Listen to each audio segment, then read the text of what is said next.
আসসালামু আলাইকুম। আজকে লেকচারে আমরা ইউনিফর্ম সার্চ অ্যালগরিদমের আরও একটি important algorithm uniform cost search নিয়ে আলোচনা করব। সো কস্ট শুনে বুঝতে পারছেন এখানে কস্টের একটা বিষয় আছে। সো আমরা দেখে নিই ইউনিফর্ম কস্ট সার্চ দ্বারা কী বোঝায়। A search method that always choose the cheapest first. তার মানে আমরা ওভারঅল বলতে পারি যে আমাদের গোলে যাওয়ার জন্য সবচেয়ে কম খরচের রাস্তা কোনটা আছে সেটা সে খুঁজে বাইর করে। আমাদের এখানে কম খরচ লাগবে, রাইট? তাহলে কম খরচের রাস্তা আমরা বাইর করার জন্য এই অ্যালগরিদমটা এখন ব্যবহার করে দেখব। তো চলুন, এখানে যে ট্রিটা দেওয়া আছে, গ্রাফটা দেওয়া আছে, এই গ্রাফের মাধ্যমে আমরা সলভ করে দেখি যে এই অ্যালগরিদমটা কিভাবে অ্যাপ্লাই করে আমরা কম খরচের রাস্তা দিয়ে আমাদের মেইন গোলে পৌঁছাতে পারি। সো চলুন শুরু করা যাক। এটার জন্য যেটা করতে হবে আমরা এখানে লিখব expand node and আরেক সাইড লিখব node list। সো খুবই সহজ, আপনারা যদি দেখেন ধাপে ধাপে বুঝে যাবেন। তাহলে প্রথমে আমরা কোথায় আছি? এসে আছি, তাই না? তাহলে আমরা এখানে নোড লিস্টের মধ্যে প্রথমে এসকে লিখব। এখানে জিরো দেওয়ার কারণ কি? এখানে জিরো দেওয়ার কারণ হলো আমরা এখন ফার্স্ট পজিশনে আছি, এখানে আমাদের কস্ট কত লাগতেছে? জিরো লাগতেছে, কারণ প্রথম অবস্থানে আমাদের জিরো কস্ট লাগবে। এখন এখানে যেটা করতে হয়, নোড লিস্ট থেকে আমাদের এক্সপান্ড নোডে নিয়ে আসতে হয়, এক্সপান্ড নোডে আমাদের নিয়ে আসতে হয়। সো আমরা এখন এক্সপান্ড নোডে নিয়ে আসলাম এসকে। এক্সপান্ড নোডে নিয়ে আসার পরে আমাদের নোড লিস্টে কে কে যুক্ত হবে? অবশ্যই এ বি সি। তাহলে বিষয়টা কি দাঁড়াচ্ছে? আমাদের এইখানে যে নোডটা দেওয়া থাকবে তার থেকে কোথায় কোথায় যাওয়া যায় সেই নোটগুলোই আমাদেরকে এখানে লিখতে হবে। কি সহকারে? কস্ট সহকারে। যেমন এসের উপরে জিরো লিখছি, মানে এসে যেতে আমাদের 0 টাকা লাগে। এখন এতে যেতে কত টাকা লাগে? 3। তার মানে আমরা লিখব এর উপরে 3, বি এর উপরে 1, সি এর উপরে 8। কিন্তু সেটা আমরা সিরিয়াল অনুযায়ী লিখব। বিতে যেতে সবচেয়ে কম যেহেতু খরচ হয়, আমরা আগে বিকে লিখব, তারপরে আমরা একে লিখব, তারপরে আমরা সিকে লিখব। তাহলে আশা করি বিষয়টা বুঝতে পারছেন।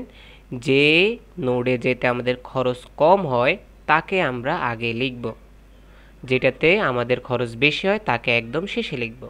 এটার কারণ হলো আমরা যখন এক্সপার্ট নোডে নিয়ে যাব তখন আমরা সবচেয়ে শর্টেস্ট কস্টটাই তো পাবো, তাই না? তো এখানে যদি আমরা খেয়াল করি তাহলে B1কে আমরা নিয়ে আসবো। তাহলে আমি কি বলতেছি যে একদম শর্টেস্ট যেটা আছে সেটাকে আমরা এক্সপার্ট নোডে নিয়ে আসবো। তাহলে প্রথমটা তো চলে গেল, আছে A3 আর C8। এখন দেখেন B1 থেকে কোথায় কোথায় যাওয়া যায়। বি থেকে আমরা দেখতে পাচ্ছি যে জিতে যাওয়া যায়, আর কোথাও যাওয়া যায় না, আর কোথাও যাওয়া যাচ্ছে না। তাহলে বিতে যেতে লাগে 1 খরচ, মানে 1 টাকা খরচ। বি থেকে জিতে যেতে লাগে 20 টাকা খরচ। তাহলে টোটাল জিতে যেতে কত লাগে? অবশ্যই 21 টাকা, তাই না? তার মানে 21। এখন আমরা দেখেন আমাদের কাছে নতুন একটা নোড আসলো জি, যেটা বি থেকে যাওয়া যায়। আগে থেকে ছিল A3 এবং C8। এই তিনটা নোডের মধ্যে আমাদের সবচেয়ে শর্টেস্ট কোনটা? A3, তারপরে কোনটা? C8, তারপরে কোনটা? G21। ওকে, এর পরবর্তী ধাপে যায়। ধাপগুলো আস্তে আস্তে করতে করতে আপনারা বিষয়গুলো একদম ক্লিয়ার হয়ে যাবেন। এখন আমরা A3কে নিব, সবসময় আমরা প্রথম ভ্যালুটাকেই নিব। A3কে নিলাম। দেন আমরা এখন দেখি A3 থেকে কোথায়, মানে A থেকে মেনলি কোথায় কোথায় যাওয়া যায়। A থেকে আমরা দেখতেছি ডিতে যাওয়া যায়, ইতে যাওয়া যায়, জিতে যাওয়া যায়। জি আমাদের অলরেডি এক্সিস্ট করতেছে, এই কারণে মনে করতে পারেন যে না আমাদের জিতে যাওয়া যায়, জি আমরা ডাবল লিখব কেন? বাট বিষয়টা এমন না। এখানে যতবার আসবে ততবারই নোট লিখতে হবে, এখানকার বিষয়টা এমন। আচ্ছা, আমরা এখানে এই যে অ্যালগরিদমটা অ্যাপ্লাই করতেছি, আমাদের তো গোলই সেট করা হয় না। আমরা ধরে নিই আমাদের জিতে আমরা যাব, জিতে যাওয়ার জন্য আমাদের কত টাকা খরচ হয় আমরা সেটা দেখব। ওকে, তাহলে এর পরবর্তীতে কাজে আসি। এর পরবর্তীতে আমরা দেখতেছি যে A3 থেকে আমাদের ডিতে যেতে কত লাগে, ডিতে যেতে কত লাগে, ইতে যেতে কত লাগে, জিতে যেতে কত লাগে সেটা আমরা দেখব। তাহলে এর ছিল 3, তার সাথে আরও 3, তাহলে মানে ডি এর জন্য হয়ে গেছে 6। 3 এর সাথে 7 হলে ই এর জন্য 10 হয়ে যায়। 3 এর সাথে এখানে 15 হলে জি এর জন্য হয়ে যায় 18।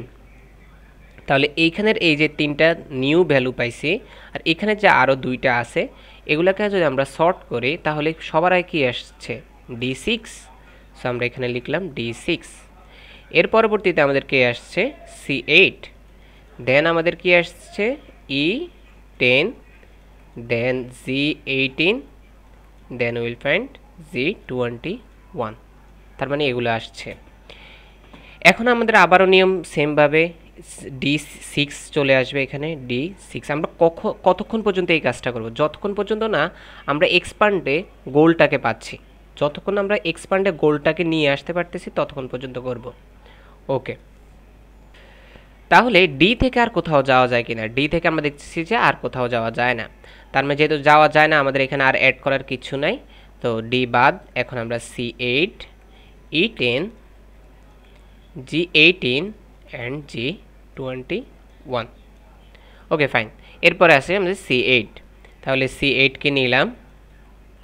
এখন সি থেকে কোথায় কোথায় যাওয়া যায়? সি থেকে আমরা দেখতে পাচ্ছি যে জিতে যাওয়া যায়, আর এনাদার কোনো ওয়ে নেই। তো সুতরাং যেহেতু জিতে যাওয়া যায়, সি এর নিজস্ব ভ্যালু হলো 8।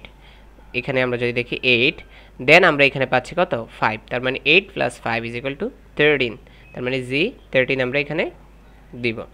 নতুন নোড হিসেবে আমরা G13 পেলাম। আর এইখানে কি কি আছে? C8 তো বাদ, E10, G এগুলোর মধ্যে তাহলে G13 কোথায় বসবে? এইখানে বসবে, তাই না? কম্পেয়ার করলে তাহলে শর্ট অনুযায়ী E10 আসবে, দেন আমাদের 13 আসবে, দেন G18, দেন G21। এর পরবর্তীতে আসি আমরা E10। সো আমরা এখন E10 যদি লিখি তাহলে কি আসছে? এর পরে আর নাই, সো আমরা এটা ডিরেক্ট বাদ দিয়ে দিলেই হবে, কারণ আমরা আর অ্যাড করার কিছু নাই। So G13, G18 and G21। Okay fine. এর পরবর্তীতে আমরা কি করতে পারি? আচ্ছা, এখন আমাদের যেটা আনতে হবে সেটা হলো G13। সো G13 আমরা নিয়ে আসলাম। তাহলে জি এর পরে আর কিছু আছে না, তার মানে আমাদের এখানে কি ইস্যু? অ্যাড হচ্ছে না। So 18, G21। তাহলে আমরা ফাইনালি যেহেতু আমাদের এক্সপান্ডেড নোডের মধ্যে জি পেয়ে গেছি, আমরা এখানেই থেমে যাব, আমরা সামনে আর কাজ করব না। এমনকি আমরা আমাদের সাথে কস্টটাও পেয়ে গেছি, সেটা হলো 13। তার মানে আমাদের 13 কস্টে আমরা আমাদের গোলে পৌঁছাতে পারি। আর সেই পথটা কি? এস, সি, দেন আমাদের জি। এস থেকে সিতে 8 আর এটাতে 5, টোটাল কত? 13 হয়েছে, তাই না? সো এভাবে আমাদের অ্যান্সারগুলো বের করতে হয়। সো আমি সামনের লেকচারে আরও একটি কোশ্চেন এই ইউনিফর্ম কস্ট সার্চের উপরে অ্যাপ্লাই করে সলভ করব, যাতে আপনারা এই বিষয়টা আরও বেশি স্মুথ হন।